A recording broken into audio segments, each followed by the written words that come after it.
৭৮ বছর বয়সী আমিলা হাইথাম রশিদাওয়াত জীবনের ৬ দশকেরও বেশি সময় কাটিয়েছেন সমুদ্রে কাজ করে। কৈশোরের শুরুতেই তিনি একা একা মাছ ধরতে শুরু করেন। হাতে ছিল কেবল কিছু সাধারণ সরঞ্জাম। সমুদ্রের উত্তাল ঢেউয়ের মাঝে এই বৃদ্ধা নারীর জীবন সংগ্রাম যেন এক অনুপ্রেরণার গল্প।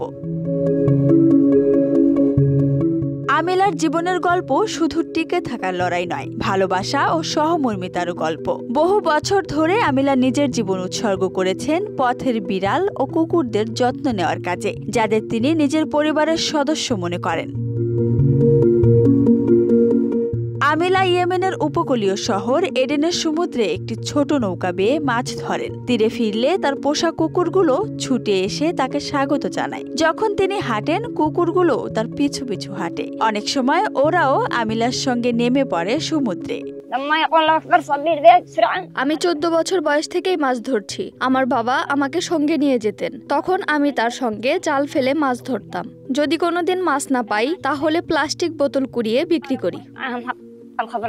আমিলার 20টি বিড়াল ছিল, তবে এখন বেঁচে আছে 14টি, আর কুকুর আছে 7টি, যাদের নামও দিয়েছেন তিনি। এই প্রাণীগুলোর প্রতি তার ভালোবাসা নিঃস্বার্থ। তিনি ওদের নিজের সন্তান মনে করেন। একা জীবনে ওদেরই আপন করে নিয়েছেন আমিলা। খাবারও ভাগ করে খান অর্ধেক অর্ধেক করে।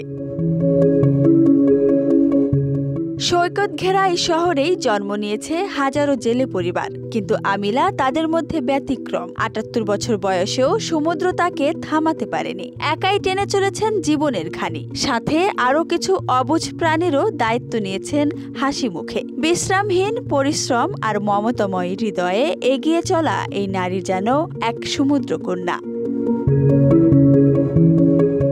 Desk report, Dhaka express.